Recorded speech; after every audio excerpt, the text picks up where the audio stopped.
मुझे सब कुछ बहुत अच्छी तरह याद है। पहले तुमने वो किया जो तुम चाहती थी। एक छोटे बच्चे की तरह उसे टूटा हुआ खिलौना देकर रोते हुए छोड़कर चली गई। एक बार भी तुमने पीछे मुड़कर नहीं देखा।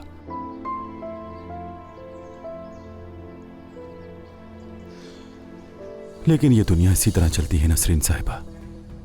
अब मैं वो पहले वाला जुनैद नहीं हूं और मैं तुम्हें ये सब कुछ नहीं करने दूंगा।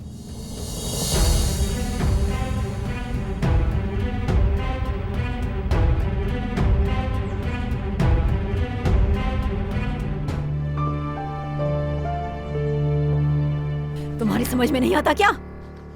जुनैद के साथ खड़ी हुई क्या कर रही थी तुम? अम्मी, आप सबसे दूर रहे, आई समझ। इधर मेरी तरफ देखो। जुनैद से दूर रहो तो अच्छा होगा। अगर तुमने ये सब कुछ करके अपनी शादी को नुकसान पहुंचाने की कोशिश की तो फिर मैं तुम्हें छोड़ूंगी नहीं। हाँ, तुम पागल हो गई? तुम्हारे दिमाग में चल क्या रहा है बताओगी जरा।